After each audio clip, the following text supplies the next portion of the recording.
They saw her as invisible. Just another cleaner pushing a mop across polished floors. Someone to ignore, someone to dismiss. The military personnel at the naval facility barely noticed when she entered a room, and when they did, it was only to complain about a streak on the window or a missed spot on the floor. They had no idea that the woman they mocked spoke 5 languages fluently, held 2 master's degrees, and had been preparing for a moment that would change everything. Her name was Irene Hill, and this is the story of how one European immigrant proved that the people we overlook are often the ones who see everything. What happened on that Tuesday afternoon would force an entire naval command to reconsider what it means to truly serve. The morning sun filtered through the tall windows of Naval Special Warfare Command Facility Coronado, casting long shadows across the pristine corridors that Irene Hill had cleaned for the past 14 months.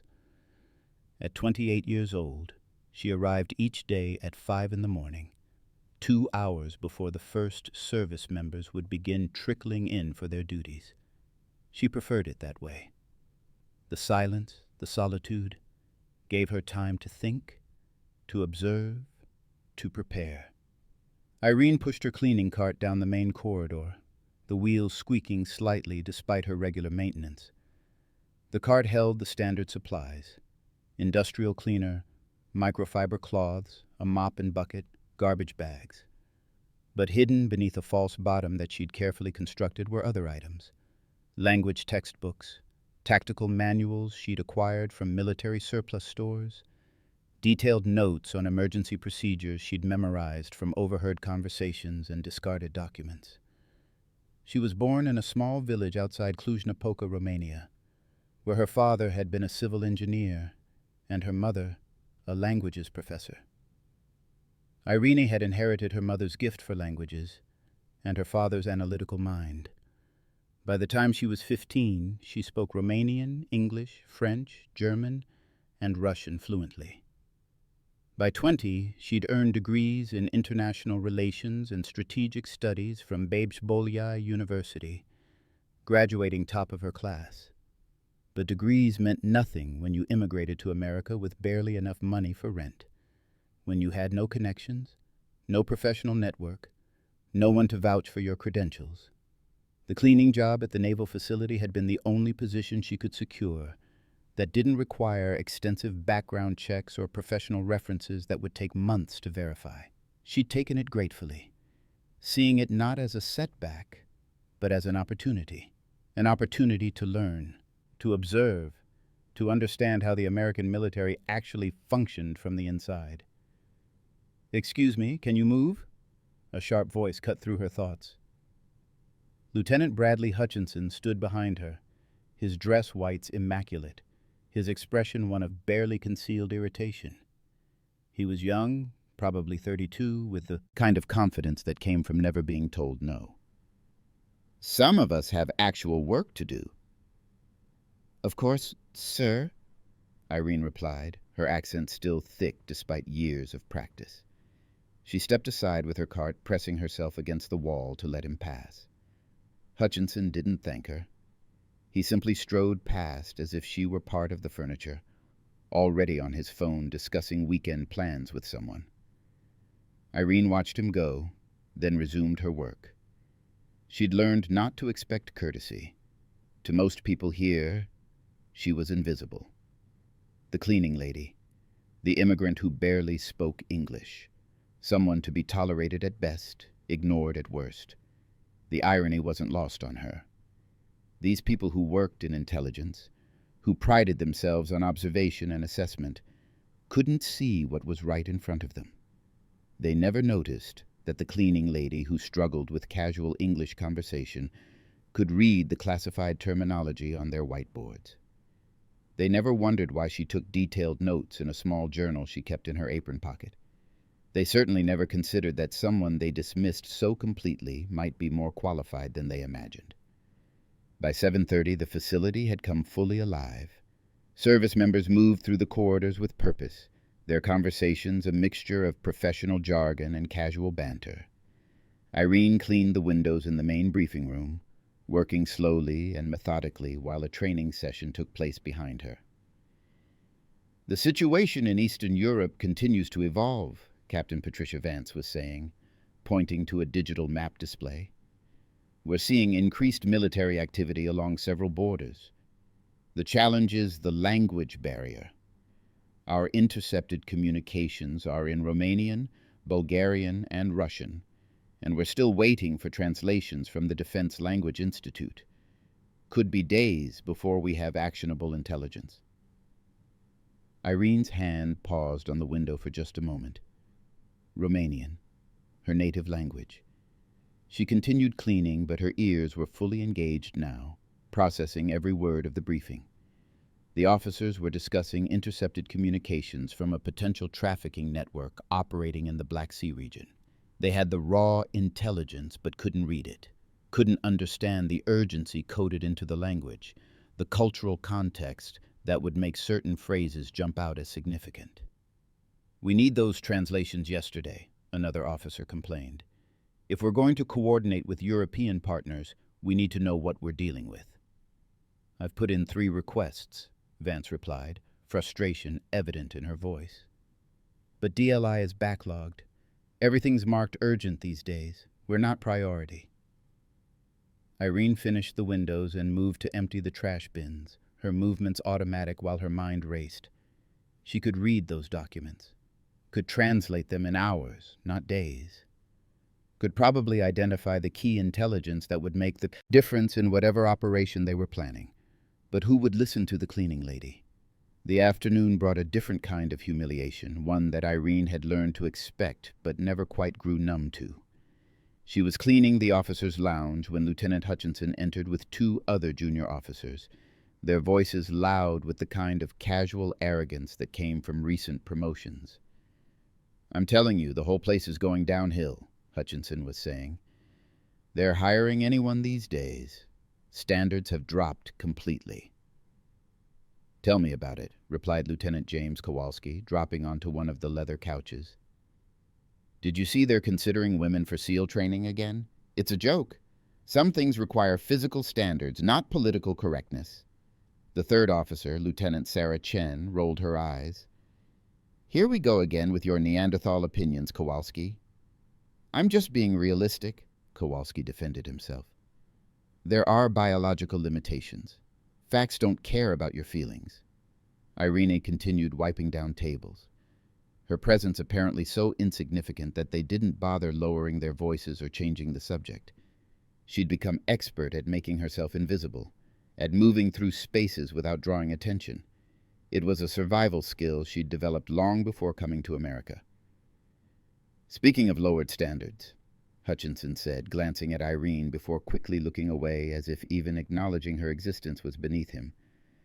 "I heard they're hiring contractors who can barely speak English. How is that even allowed in a military facility?" "Cleaning staff," Kowalski waved dismissively. "It's not like they need security clearance to push a mop around." "Still," Hutchinson continued, "it's the principle of the thing. This is a naval special warfare facility. Everyone here should meet certain standards." Chen stood up, clearly uncomfortable with the conversation. "You two are unbelievable. These people work hard doing jobs you wouldn't want to do. Maybe show some respect." "Oh, relax, Chen," Kowalski laughed. "Nobody's being disrespectful. We're just having a conversation." But it was disrespectful, and they all knew it. Irene kept her head down, kept working, kept playing the role they expected her to play. The invisible immigrant, the person not worth acknowledging.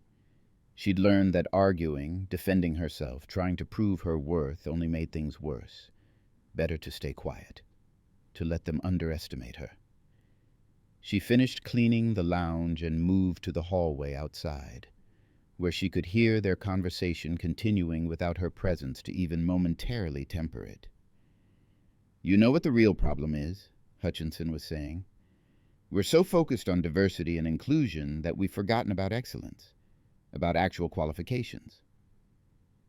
Irene's grip tightened on her mop handle. Qualifications. She had more qualifications than most people in this building.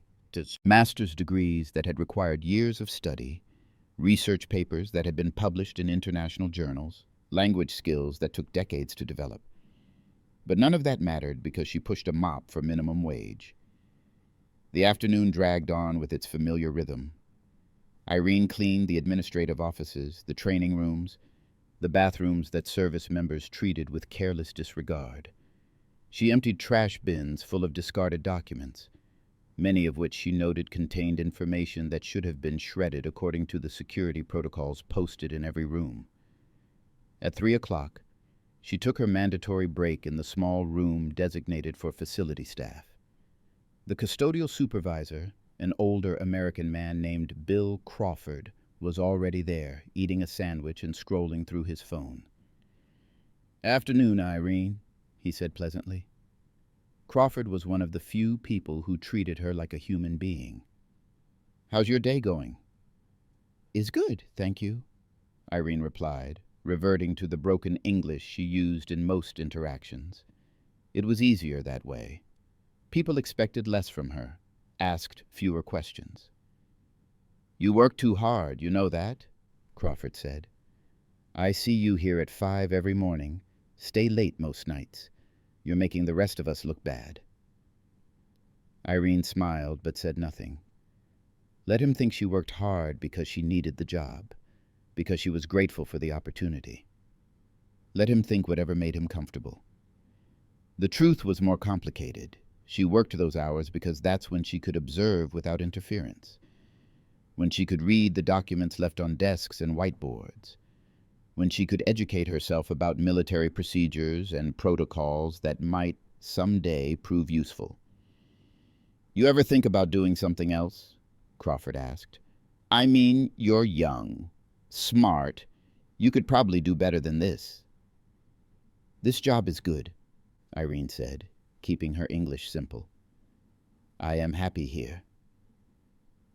Crawford nodded, accepting her response at face value. Like everyone else, he couldn't see past the surface.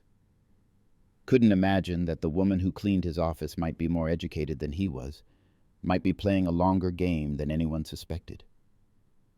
When her break ended, Irene returned to her cart and continued her rounds. The facility was quieter now, many personnel having left for the day. She made her way to the intelligence wing, where she had clearance to clean but was generally ignored by the analysts working late. Through an open door, she could see Captain Vance still at her desk, staring at her computer screen with evident frustration. Documents in Cyrillic script covered her display, the intercepted communications they'd discussed that morning. Irene's fingers itched to help, to translate, to prove that she could contribute more than clean floors. But she'd learned patience, had learned that the right opportunity would come eventually, that years of preparation and observation would pay off when the moment was right. She just hadn't known that moment would come the very next day, or that it would be more dramatic than anything she'd imagined. We've invested considerable effort in bringing you this story. If you find it engaging, please consider subscribing to our channel. Your support is greatly appreciated. Now, let's return to the narrative. The emergency alarm shattered the early morning quiet at exactly 6:15. Irene had been cleaning the east corridor when the piercing sound erupted through the facility's speaker system, followed immediately by a recorded voice announcing a security situation in progress. Her heart jumped, but her hands remained steady on the mop handle. Years of living through uncertain times in Eastern Europe had taught her to stay calm when others panicked. Within seconds, personnel began flooding into the corridors, their casual morning demeanor replaced by sharp focus. Irene pressed herself against the wall with her cart, watching as officers rushed toward the command center.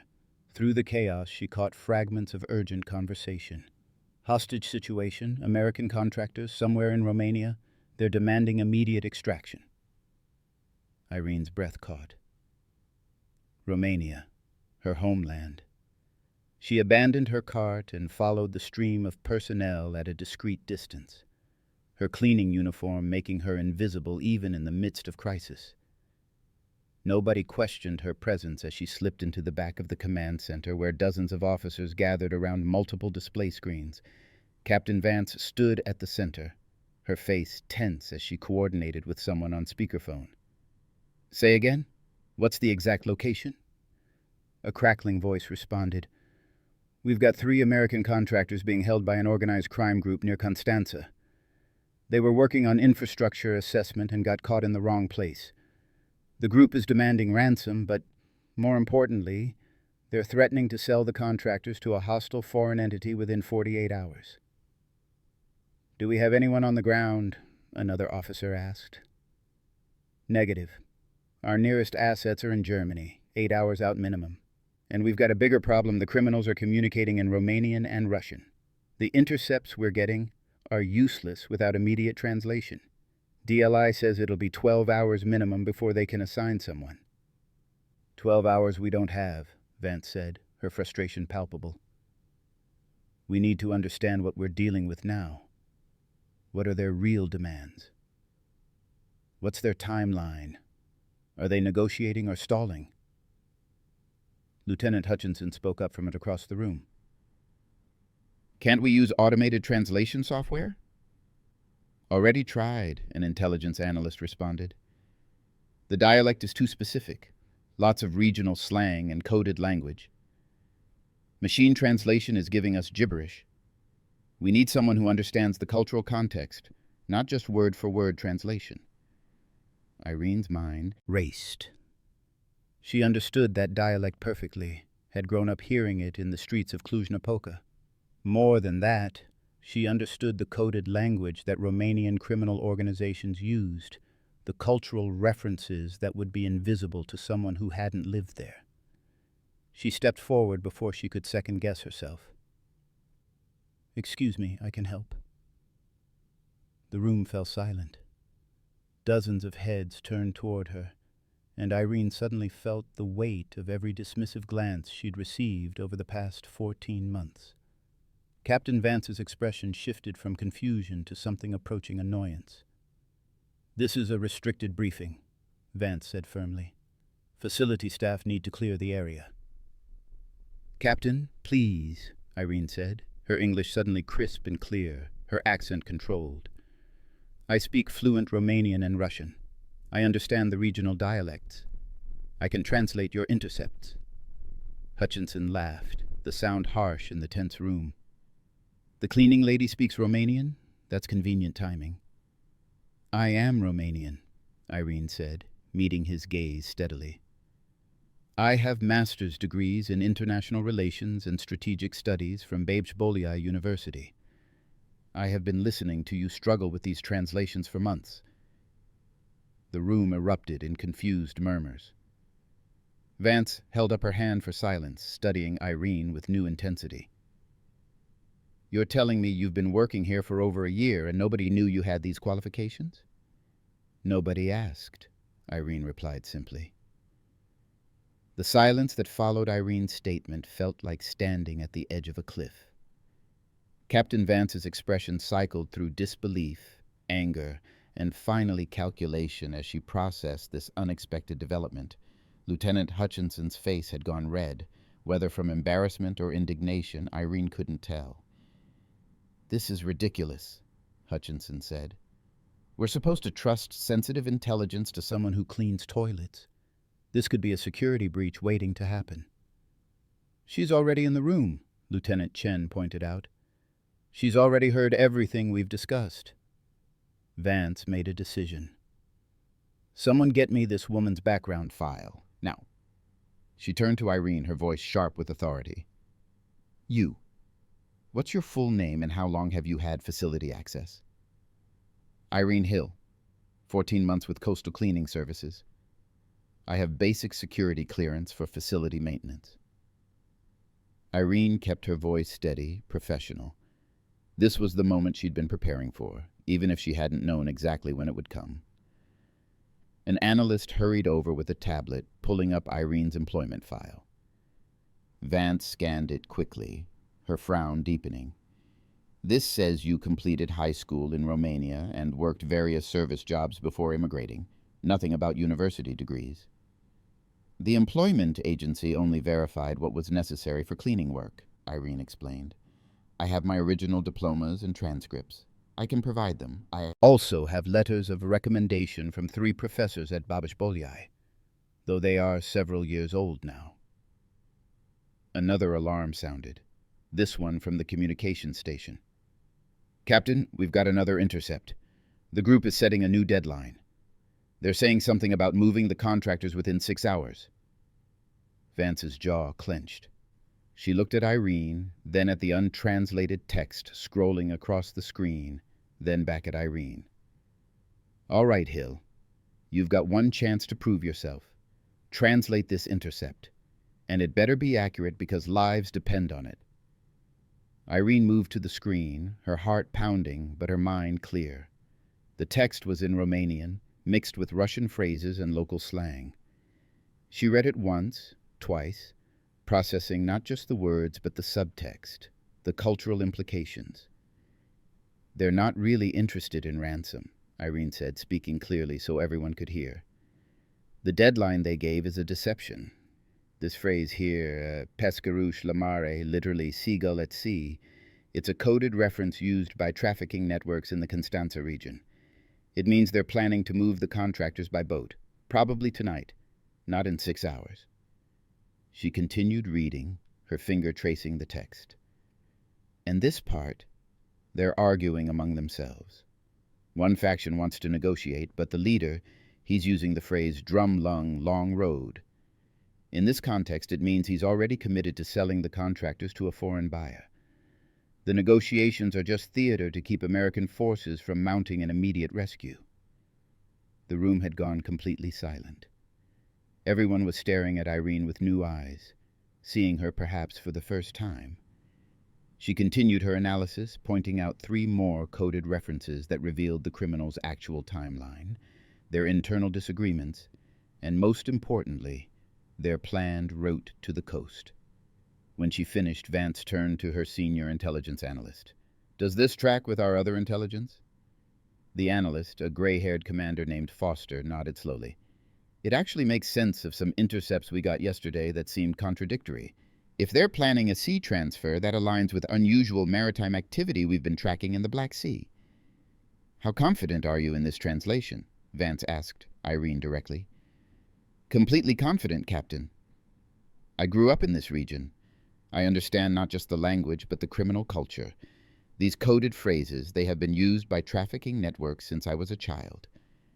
Captain Vance made her decision in the span of 3 seconds. Foster, adjust our timeline based on this new intelligence. Contact our maritime assets in the Black Sea. If they're moving by boat, we need to intercept before they reach international waters. She turned back to Irene. You, stay here. I need you to translate every intercept that comes through. Yes, ma'am, Irene replied, the formal address feeling strange on her lips after months of staying silent and invisible. Lieutenant Hutchinson moved closer to Vance, lowering his voice, but not enough that Irene couldn't hear. Captain, this is highly irregular. She hasn't been vetted. For all we know, she could be feeding us misinformation. Then we'll verify her translations against the ones DLI eventually provides, Vance replied curtly. But right now, she's the only asset we have who can give us real-time intelligence. 3 American lives are at stake, Hutchinson. I'm not going to let them die because we're too proud to accept help from an unexpected source. Over the next 2 hours, Irene translated 7 more intercepts. Each one revealed new details about the criminal organization's plans, their routes, their contacts, their weaknesses. She explained cultural contexts that gave additional meaning to seemingly innocent phrases. She identified 3 members of the group by their regional accents and speech patterns. With each translation, the skepticism in the room gradually transformed into reluctant respect. Even Hutchinson stopped challenging her, though his expression remained sour. The intelligence analysts began directing questions to her, asking about regional geography, local police corruption, cultural factors that might affect rescue operations. The roads near Constanza are monitored by local police who are often bribed by these groups, Irene explained, pointing to a map display. But here, this rural route near Agagea, it's less monitored. If you coordinate with the Romanian Special Forces, they know this area and can position teams without alerting corrupt officials. Commander Foster looked impressed despite himself. How do you know about Romanian Special Forces procedures? My father worked with them on civil engineering projects, Irene replied. I learned much about their operations growing up. They are professional, capable, and trustworthy, unlike some local police units. A new voice cut through the command center. Someone want to tell me what the hell is going on here? Everyone turned to see Commander James Blackstone entering the room. He was the facility's executive officer, second only to the base commander, and his presence immediately elevated the tension. Vance quickly briefed him on the situation, including Irene's unexpected contribution. Blackstone listened without interruption, his weathered face unreadable. When Vance finished, he walked over to where Irene stood by the translation terminal. "Let me see your identification," he said, not unkindly but with absolute authority. Irene handed over her facility badge. Blackstone examined it, then looked at her directly. Irene Hill, Romanian national, working as facility maintenance for 14 months, and apparently holding advanced degrees that nobody in this building knew about. "Yes, sir," Irene replied. "Why didn't you tell anyone about your qualifications? Why work as cleaning staff when you're clearly overqualified?" Irene met his gaze steadily. "Because I needed work, sir. Because my foreign degrees meant nothing without American credentials or professional connections. Because this job gave me security clearance and access to an environment where I could continue learning. And because I hoped that eventually an opportunity would arise to prove my value." Blackstone studied her for a long moment, then nodded slowly.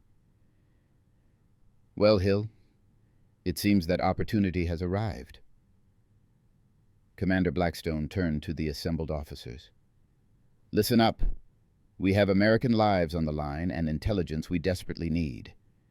Whatever Miss Hill's employment status, right now she's an asset we can't afford to ignore." He looked back at Irene. "But I need to know something. Why should I trust you? Give me one good reason." Irene didn't hesitate.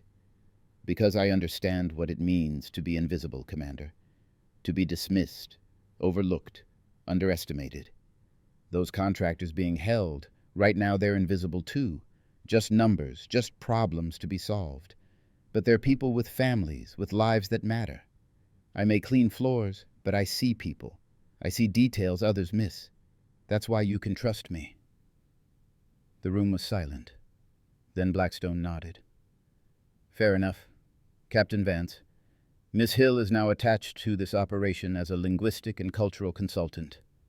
Get her whatever resources she needs." "Che," Hutchinson protested. "She doesn't have the proper clearance for—" "Then expedite the clearance," Blackstone cut him off. "We're in a time-critical situation, Lieutenant. Adapt or get out of my command center." Hutchinson's face flushed, but he said nothing more. Irene felt a surge of vindication, but pushed it aside. There would be time for emotion later. Right now, lives depended on her staying focused. The next intercept arrived minutes later, and Irene's blood ran cold as she read it. "Captain, they've moved up their timeline. They're transporting the contractors in 40 minutes, not tonight. Someone tipped them off that American forces might be mobilizing." "Damn it," Vance swore. "We don't have assets in position yet. Foster, can we move up the Romanian Special Forces coordination?" "I'll try, sir, but communication channels take time to—" "I can help," Irene interrupted. "I can speak directly to the Romanian forces. I know their protocols, their command structure. I can explain the urgency in a way that will cut through bureaucratic delays." Blackstone didn't hesitate. "Do it. Foster, get her on a secure line to Romanian Special Forces Command." Within minutes, Irene was speaking rapid Romanian to a commander in Bucharest, explaining the situation with a precision and cultural fluency that made the conversation move at lightning speed. She used specific terminology, that identified her as someone who understood military operations, not just language. She invoked connections from her father's work, names that carried weight in Romanian military circles. "They're mobilizing a team now," Irene reported after ending the call. "They can have units in position near Agagea in 30 minutes. They need exact coordinates and updated intelligence on the criminal group's movements." The command center transformed into a precisely coordinated machine, with Irene at the center of the intelligence flow. She translated intercepts, advised on cultural factors, helped coordinate timing with Romanian forces. The cleaning lady they'd ignored for 14 months had become indispensable. 28 minutes later, the operation launched. Through satellite feeds and radio communications, the command center watched as Romanian special forces intercepted the vehicle carrying the American contractors. The operation was swift, professional, and successful. Within 7 minutes, all 3 contractors were secure, and the criminal group was in custody. The command center erupted in relieved cheers. Captain Vance grabbed Irene's hand and shook it firmly.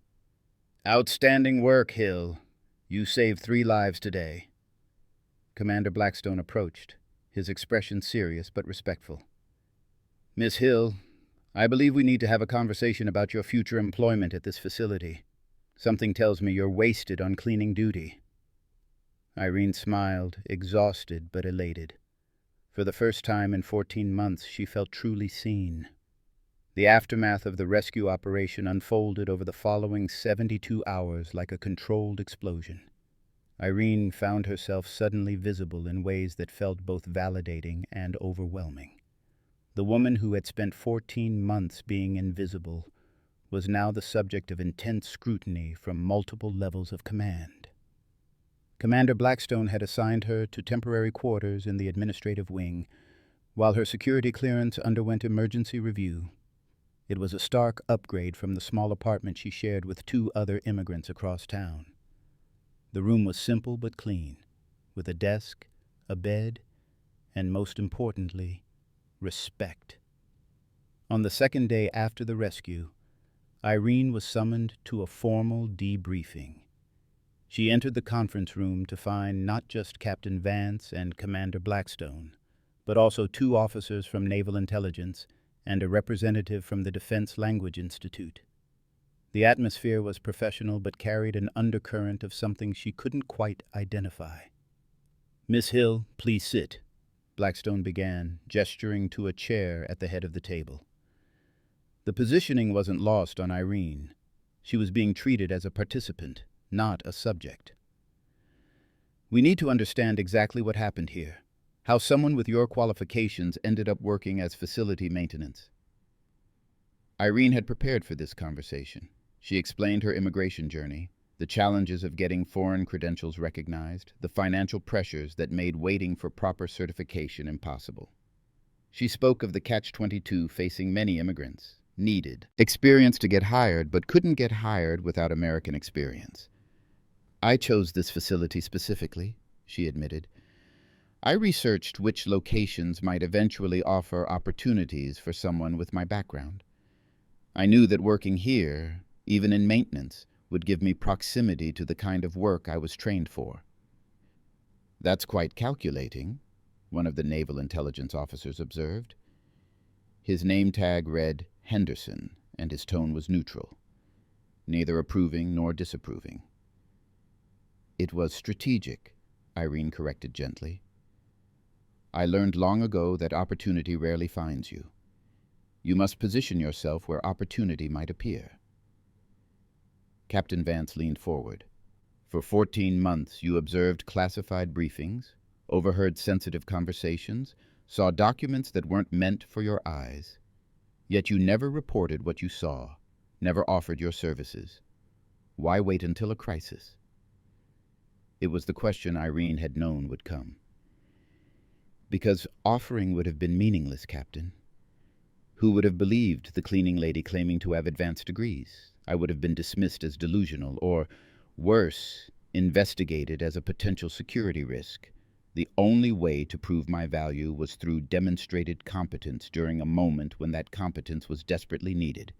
Henderson exchanged glances with his colleague. You understand that your actions, while ultimately beneficial, represent a significant security concern. You had access to sensitive information without proper clearance. I had the clearance I was granted, Irene replied calmly. I didn't hack computers or steal documents. I simply observed what was visible in spaces I was authorized to occupy. And I used that knowledge to save American lives when the moment came. She's right, Blackstone interjected. The security failure isn't hers. It's ours. We gave facility access to someone we never bothered to properly vet. We left sensitive materials visible in spaces where support staff operated, and we were so convinced of our own superiority that we couldn't see talent standing right in front of us. The DLI representative, a civilian named Dr. Patricia Morse, spoke for the first time. I've reviewed your academic transcripts, Miss Hill. Your work in strategic studies was genuinely impressive. Your thesis on cross-cultural intelligence gathering was ahead of its time.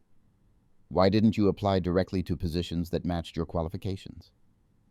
I did, Irene said simply. I submitted 47 applications to various government agencies and military contractors. I received 3 responses, all rejections citing lack of American credentials or security clearance. The other 44 never responded at all. The room fell silent as the implications sank in. They weren't dealing with someone who had hidden her qualifications out of deception. They were facing the reality of systemic barriers that had relegated a highly qualified professional to minimum wage labor. Demorse pulled out a folder and slid it across the table to Irene. These are the translations you provided during the crisis, alongside the official translations that the Defense Language Institute completed 12 hours later.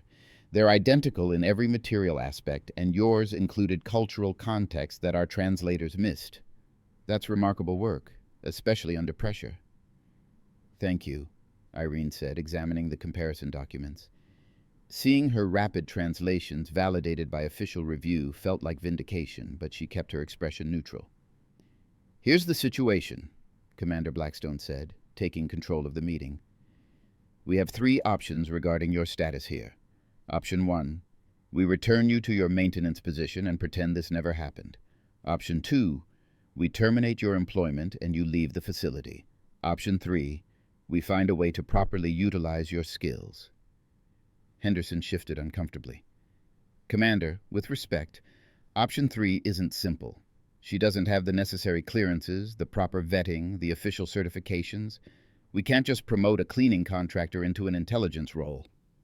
Why not? Blackstone's question was direct, almost challenging.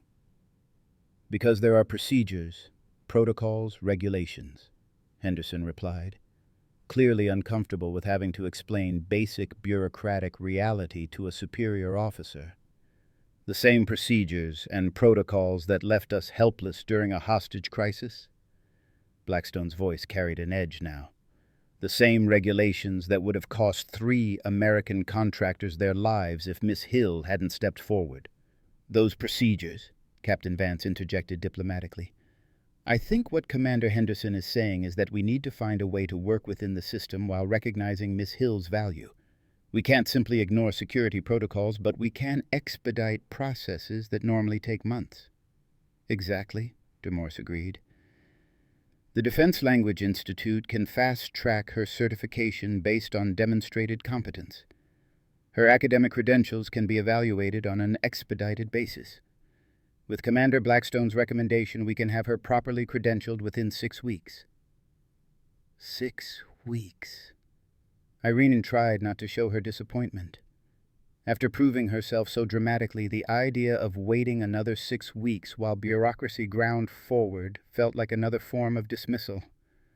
But she understood the reality. Systems change slowly, even when circumstances proved they needed to change. In the meantime, Blackstone said, I'm assigning Miss Hill to temporary duty status as a linguistic consultant. She'll work directly with Captain Vance's intelligence team on a contract basis. The pay will reflect her actual skills, not her previous position. Henderson looked like he wanted to object, but thought better of it. Instead, he asked, "What about the security implications? We still haven't fully addressed the concern that she had access to classified information without proper clearance." "I'll take responsibility for that," Blackstone said firmly. "The fault lies with our security procedures, not with Miss Hill. She'll undergo the full background investigation process, but I'm confident it will confirm what we already know. She's exactly who she claims to be." The meeting continued for another hour, covering administrative details, security protocols, and expectations. Irene answered every question thoroughly, provided every document they requested, and agreed to every stipulation they imposed. She had waited 14 months for this opportunity. She could wait 6 more weeks for it to become official. As the meeting concluded, Captain Vance approached Irene privately. "I need to apologize," she said quietly. "I walked past you almost every day for over a year. I never once saw you as anything more than part of the facility staff. That's my failure, and I'm sorry." Irene was surprised by the directness of the apology. "Captain, you weren't unkind. You simply didn't see me. Most people didn't." "That's not an excuse," Vance replied. "In intelligence work, we're supposed to observe, to question assumptions, to look beyond surface appearances. I failed at the most basic level of our profession. I promise you that won't happen again." The transformation of Irene's status at the facility happened gradually, then all at once. Word of the rescue operation spread through the base with the speed of wildfire. By the end of the first week, everyone knew the story. The cleaning lady who spoke 5 languages, who held advanced degrees, who had saved 3 American lives by translating intercepts that stumped official intelligence channels. The reactions varied wildly. Some personnel were impressed and welcoming, others were embarrassed by their previous dismissiveness. A few, like Lieutenant Hutchinson, seemed personally affronted by the disruption to their worldview. Irene's temporary workspace was a small office adjacent to Captain Vance's intelligence center. It wasn't much, just a desk, computer, and secure phone line. But it represented a seismic shift from pushing a cleaning cart through hallways. On her 3rd day in the new role, she was analyzing intercepted communications from Eastern Europe when she heard a knock on her open door. Lieutenant Sarah Chen stood in the doorway holding 2 cups of coffee. "Mind if I come in?" "Of course," Irene said, gesturing to the chair across from her desk. Chen handed her one of the coffees and sat down. "I wanted to apologize for not saying something sooner. I was in that lounge when Hutchinson and Kowalski were talking about lowered standards and barely speaking English. I should have shut that conversation down more forcefully." Irene sipped the coffee, considering her response. "You told them they were being disrespectful. That was more than most people would have done." "It wasn't enough," Chen replied. "I knew it was wrong, but I didn't push back hard enough because it was easier not to make waves. That's cowardice, and I'm sorry you had to experience it." "Thank you for saying that," Irene said sincerely. "But you weren't the problem.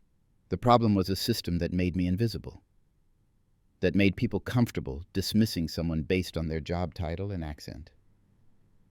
Chen nodded thoughtfully. "What you did, positioning yourself here for over a year, waiting for the right moment, that took incredible patience. I'm not sure I could have done it." "You do what survival requires," Irene said simply. "I learned that growing up in a country where opportunities were scarce and competition was fierce. You learn to play long games, to prepare for chances that might never come." Over the following days, Irene settled into her new role with the same meticulous attention to detail she'd brought to cleaning floors. She translated documents, provided cultural analysis, advised on regional dynamics in Eastern Europe. Her insights proved valuable again and again, revealing patterns that others missed. But not everyone was pleased with the change.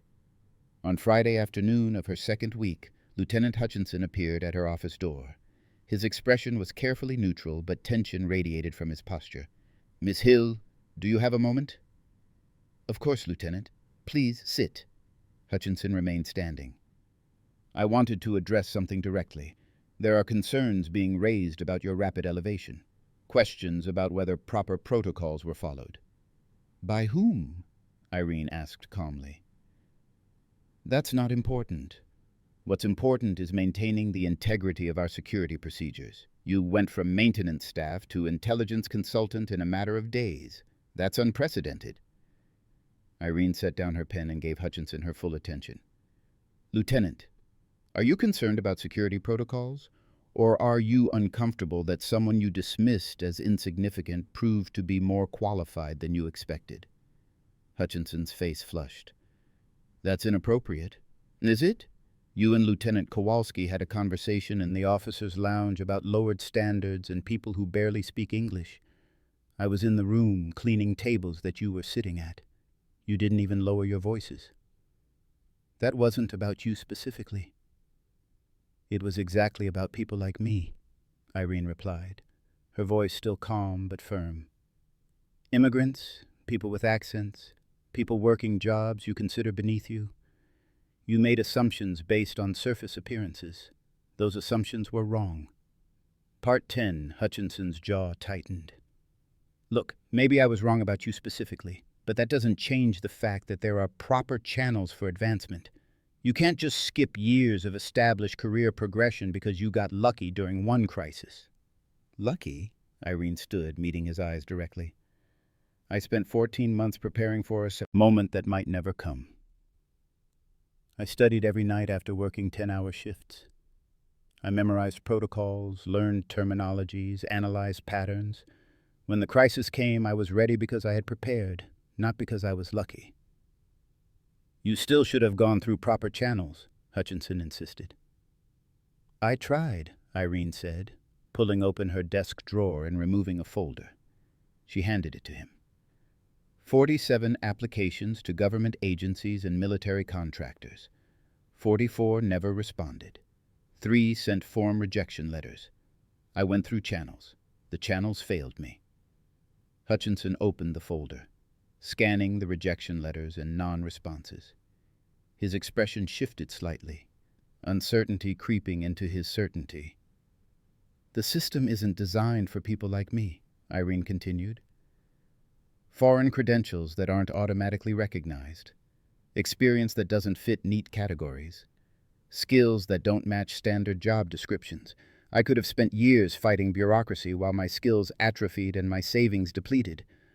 Or I could position myself where opportunity might eventually arise."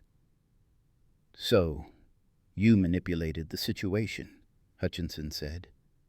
But there was less conviction in his voice now. "I created my own opportunity," Irene corrected. "There's a difference, and if that makes you uncomfortable, perhaps you should examine why you're more bothered by my success than by the systemic failures that made my approach necessary." Before Hutchinson could respond, Commander Blackstone appeared in the doorway. "Lieutenant, don't you have a briefing to prepare for?" "Yes, sir," Hutchinson replied quickly. He handed the folder back to Irene and left without another word. Blackstone watched him go, then turned to Irene with a slight smile. "Making friends already?" "Some people need time to adjust their worldview," Irene said diplomatically.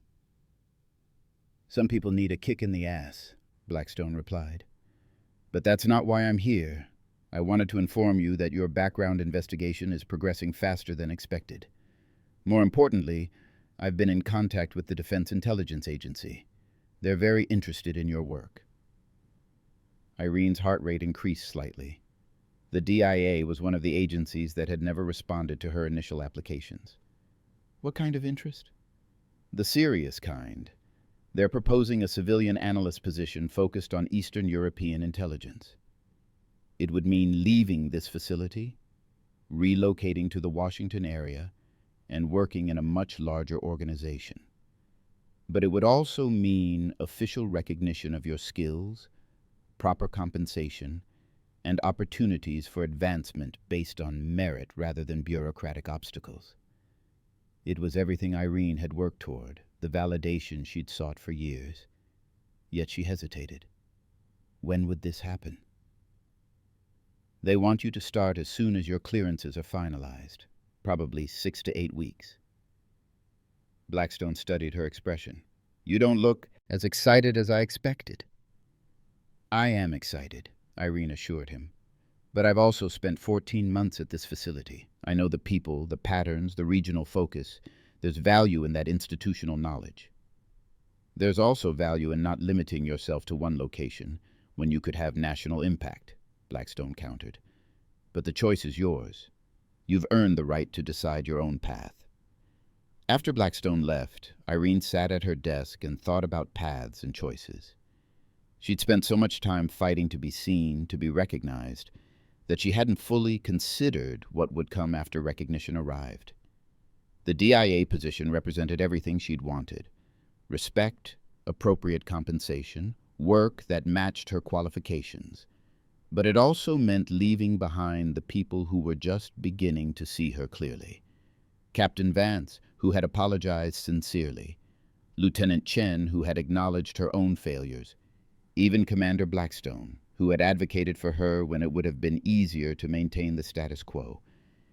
And then there were the 3 contractors whose lives she'd saved, who had sent her messages of gratitude that sat in her desk drawer.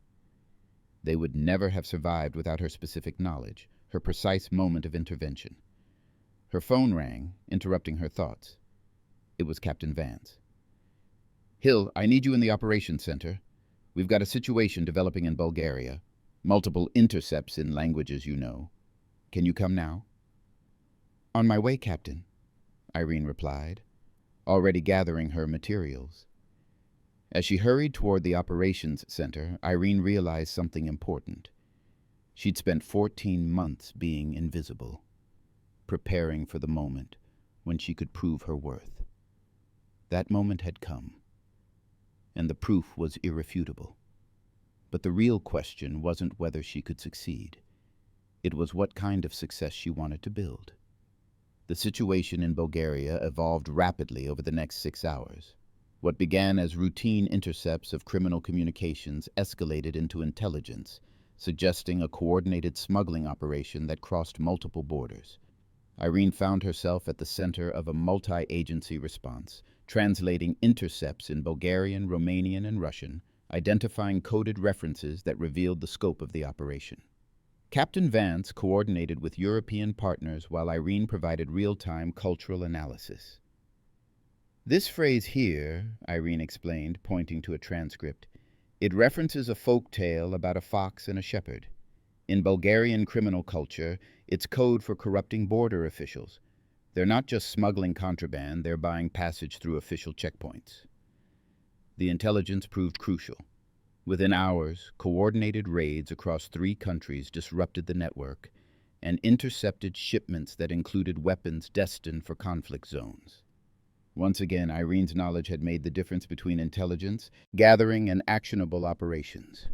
As the operation wound down near midnight, Commander Blackstone entered the operations center with someone Irene hadn't seen before.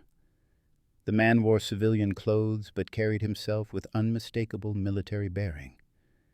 His gray hair and weathered face suggested decades of service. "Miss Hill," Blackstone said. "This is Admiral Robert Cunningham, commander of Naval Special Warfare Command." Irene stood immediately, acutely aware that she was meeting someone whose decisions affected thousands of personnel. "Admiral, it's an honor."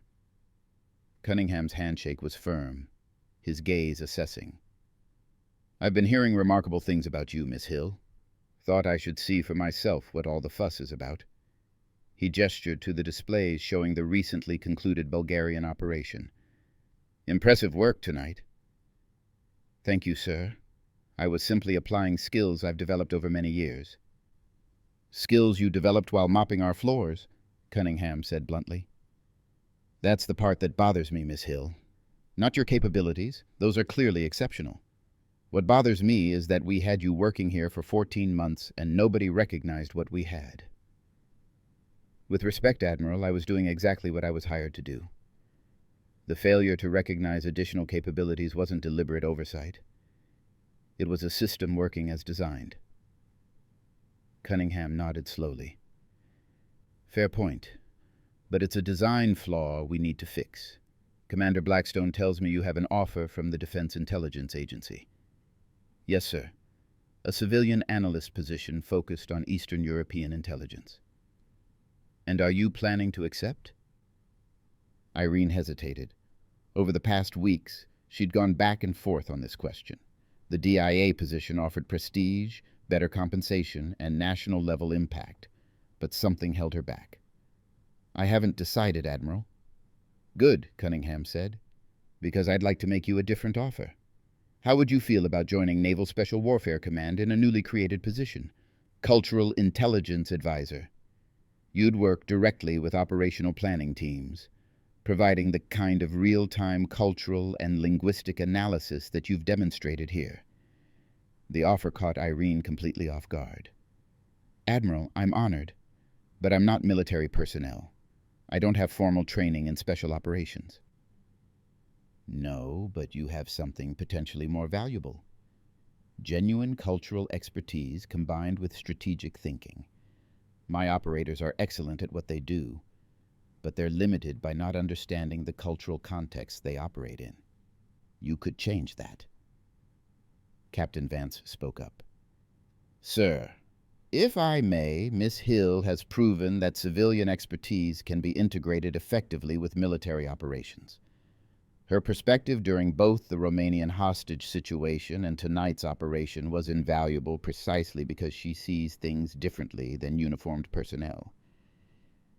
Exactly my thinking, Cunningham agreed. He turned back to Irene. This wouldn't be a token position.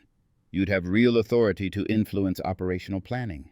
Your analysis would carry weight in mission briefings, and you'd be developing a program that could eventually expand to include other cultural advisors from different regions. Irene felt the weight of the decision. The DIA offered stability and traditional career progression. Cunningham's offer was less defined but potentially more impactful. A chance to build something new rather than fit into existing structures. Can I ask a question, Admiral? Of course. Why me? There are people with more formal credentials, more traditional backgrounds. Why offer this to someone who was cleaning floors 3 weeks ago? Cunningham smiled slightly. Because someone who spent 14 months preparing for an opportunity they weren't sure would ever come is exactly the kind of person I want building a new program. You've already proven you can see value where others see nothing. That's the skill I need. 3 months later, Irene stood in a briefing room addressing a team of Navy SEALs preparing for deployment to Eastern Europe. The contrast with her first days at the facility was stark and profound. Then she had been invisible, her presence barely acknowledged. Now, hardened special operators listened intently as she explained cultural nuances that could mean the difference between mission success and failure. The regional dialects in this area shift significantly within 50 kilometers, Irene explained, pointing to a detailed map. If you encounter someone speaking with this particular accent pattern, it indicates they're likely from the northern villages. These communities have historical distrust of central authority. Your approach should emphasize partnership rather than enforcement. One of the SEALs raised his hand. Ma'am, how do we recognize these dialect differences if we don't speak the language? I'll be monitoring your communications in real time, Irene replied. If you're interacting with locals, I can provide immediate guidance through your comms. Think of me as cultural navigation. You focus on the tactical situation. I'll help you avoid cultural landmines. The SEAL nodded, satisfied. Irene had learned that special operators respected expertise without ego. They didn't care about her unconventional path to this position. They cared that her knowledge kept them safer and made their missions more effective. After the briefing, Commander Blackstone approached with someone Irene now recognized as a frequent presence at the facility, Lieutenant Hutchinson. The lieutenant's expression was carefully neutral, a significant improvement from their confrontation months earlier. Miss Hill, Hutchinson began, and Irene noticed he now used her name with proper respect. I wanted to inform you that your cultural briefing has been incorporated into pre-deployment training for all teams operating in Eastern Day, Europe. It's been remarkably effective. Thank you, Lieutenant. I'm glad it's proving useful. Hutchinson hesitated, then continued. I also wanted to apologize, properly this time, for my initial resistance to your elevation. I was wrong, not just about you specifically, but about the assumptions I was making about what qualifications look like. Irene appreciated the sincerity in his voice. Apology accepted, Lieutenant. We all carry assumptions. What matters is whether we're willing to examine them when they're proven wrong. After Hutchinson left, Blackstone turned to Irene with a satisfied expression. You've come a long way from mopping floors. I'm still the same person I was then, Irene replied. I just have a different job title now. That's where you're wrong, Blackstone said.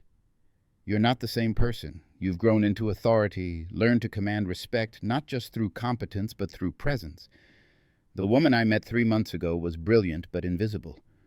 The woman standing here now is brilliant and impossible to ignore. Irene considered this. He was right in a way.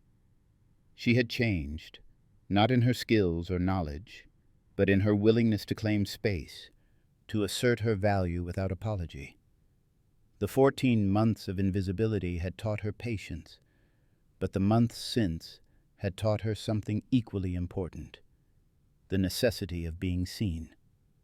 Her phone buzzed with a message from Admiral Cunningham. DIA called again, still interested in recruiting you.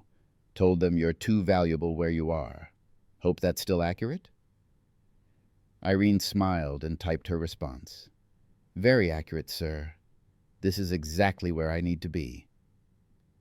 She thought about the journey that had brought her here. From a small village in Romania, to advanced degrees, to immigration, to minimum wage labor, to this moment, standing in a naval special warfare facility as someone whose opinion shaped operations across Europe. It hadn't been the path she'd imagined, but it had been the path she'd needed. The cleaning cart she'd pushed for 14 months sat in a storage room somewhere, gathering dust. Sometimes Irene walked past that storage room and paused, remembering the woman who had gripped that cart's handle with determination, who had mopped floors while memorizing tactical protocols, who had remained invisible while preparing to be essential. That woman had known something important, that being overlooked was temporary, but being prepared was permanent, that patience and persistence could outlast prejudice and assumption, that the right moment would eventually arrive for those ready to seize it. 3 weeks later, when a crisis erupted involving American personnel in Romania, Irene was on the first plane to Bucharest, working directly with Romanian special forces she'd once only heard about from her father. She coordinated communications, bridged cultural divides, and helped bring everyone home safely. When she returned to the facility, there was a formal ceremony. Admiral Cunningham presented her with a Civilian Service Award, acknowledging her contributions to multiple successful operations. As he shook her hand, he said something that captured everything she'd proven. Miss Hill, you've shown us that expertise comes in unexpected packages. Thank you for your patience with us while we figured that out. Irene looked out at the assembled personnel, seeing faces that had once looked past her now watching with respect. Lieutenant Chen, who had apologized sincerely, Captain Vance, who had advocated for her, Commander Blackstone, who had taken a chance. Even Lieutenant Hutchinson, who had learned to question his assumptions. And somewhere in the audience were the 3 contractors whose lives she'd saved, who had flown in specifically for this ceremony. Their presence was a reminder that her journey hadn't been about pride or vindication. It had been about being ready when lives depended on readiness. As the ceremony concluded, Irene thought about all the people still invisible in their own lives, working jobs that didn't reflect their capabilities, preparing for moments that might never come.